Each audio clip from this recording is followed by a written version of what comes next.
stronger than that. First of all, as always, and I really mean it, like always, the fans were phenomenal. We had 2 weeks where this team really needed our fan base, and they were there for us for the last 2 weeks. Great to have our alumni here. I appreciate the reaction of the fans. A lot of them came to shoot around this morning, and it's great to have them back home. The game itself, obviously, offensively we set basketball back a few years. I've said many times this is a make shot, miss shot game, and we missed a lot of shots. And we made enough to win the game. AJ obviously had a tremendous day. I thought defensively we were really good, and I think lastly I would say I give a lot of credit to UCF. They had a really good plan, how they wanted to defend. Audie did a great job, and they were going to let us shoot it, and we couldn't make them, but we made enough. And at the end of the day, it's about winning the game, and there's no reason to worry about it too much. But this team needs a break, and the bye week's probably coming at a good time. What kind of boost did AJ provide today? She won the game for us. I guess. No, I'm not trying to. You know me. I'm not a smart ass. Yes, I am, but I'm not trying to do it. No, I think if AJ doesn't play the way she does, I'm not saying we lose, but there's a chance. I mean, we go 9 for 36. She goes 6 for 12, and I'm not a math major. I was a math minor. That's 3 for 24. And you know, when Jada and Kenzie and Sid go 1 for 19, you better find it somewhere. And the way they were guarding Audie, we couldn't get her the ball, and when we should have gotten her the ball, we didn't. But I mean, yeah, it's not very often can you just say, hey, this one kid probably was the main reason. But I would say today, AJ was the reason we won the game. Is that something she would have been capable of doing in the past, in terms of kind of carrying an offense like that? No, I shouldn't say no. She probably was capable. We probably just didn't give her the chance to be capable, because when you play with Jada, Audie, you're not going to get as many shots.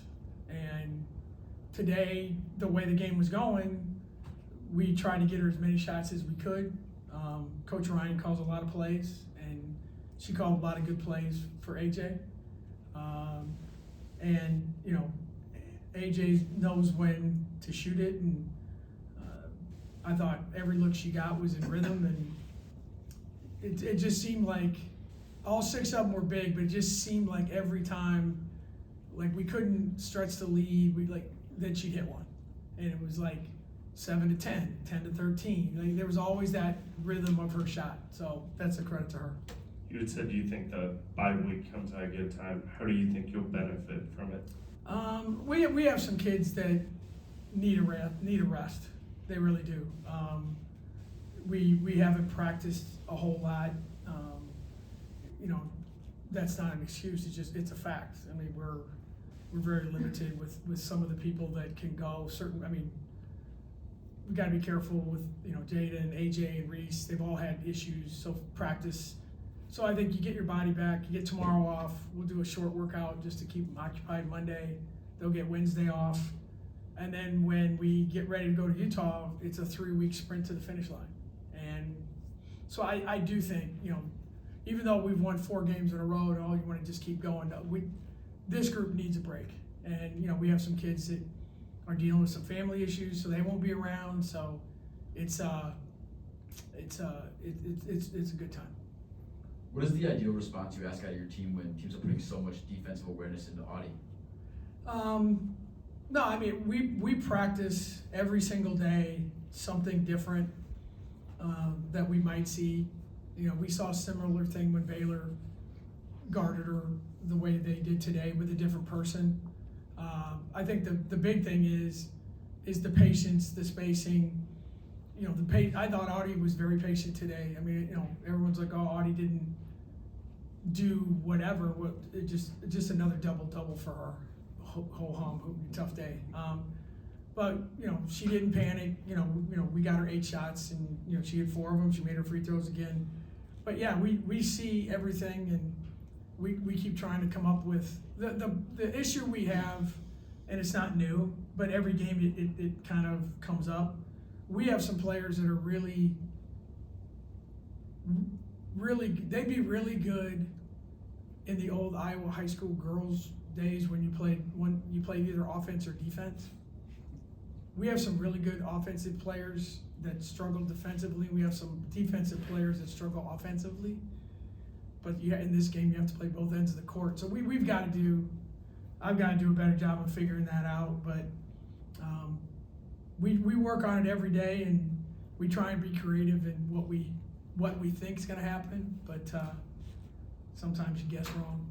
In the same vein as AJ, winning the game, Jada has a game she has, contributes, but EP 6 boards, 5 offensive, but probably extended twice as many possessions as that, or shut down possessions. How big was she in a toughness game?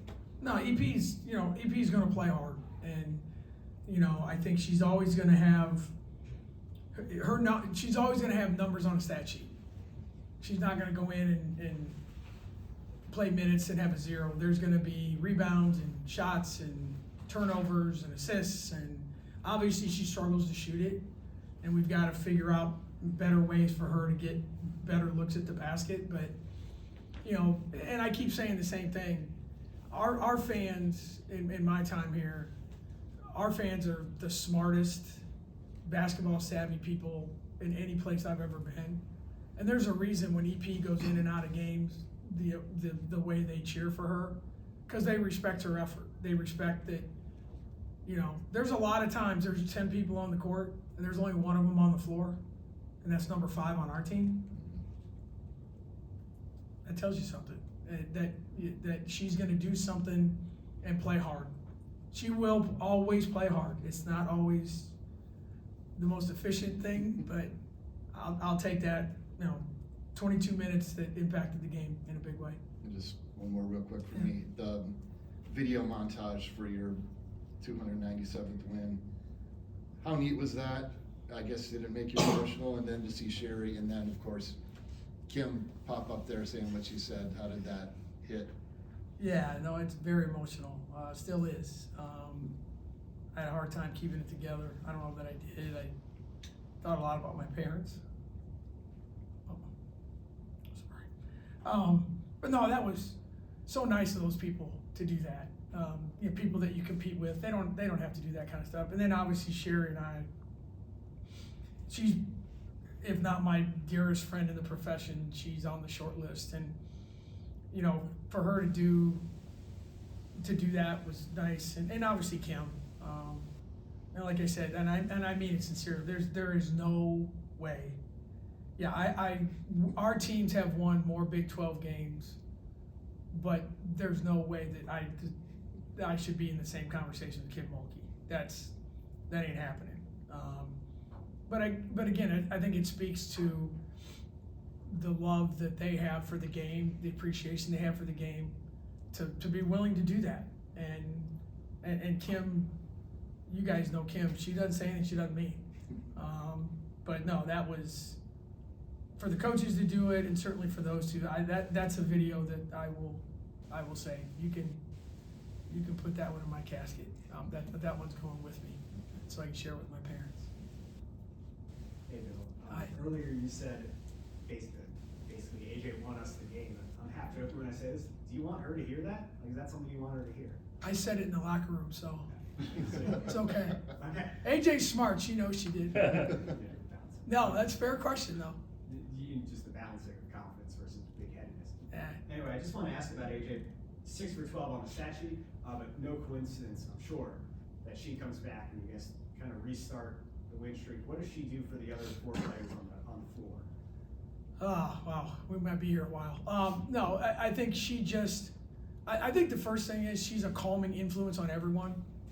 Like, when she came back to practice the Monday before she played, after practice, every staff member was like, the building was different today.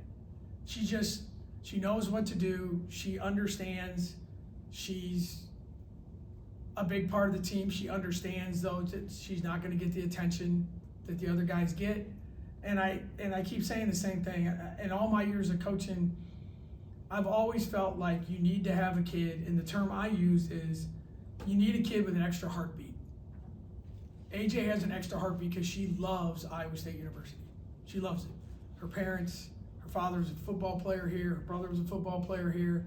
Hopefully her little brother will be a football player here. You have to have those kind of guys on your team. I really believe it. And we've been blessed that AJ is that for our team, and it is not a coincidence that the 4 games she's played, we won. I do think there's a correlation there, yes, sir. Were you guys trying to, it looked like throughout parts of the game you were trying to get Kenzie a little bit more involved and get her some looks. Was that a point of emphasis, and how much would that help? Oh, it would help a lot. I mean, we ran first 2 plays of the game for her. We ran the first play of the second half for her. I mean, we're still running stuff to try and get her shots. Obviously, it's been a struggle, but you know that's what she needs to do for our team. And you know, she got 7 of them off, and I thought all 7 of them were pretty good looks, but just one of those nights where we couldn't get one to go down. You had said you told AJ after the game that she wanted. Can you kind of give us the context of how that unfolded?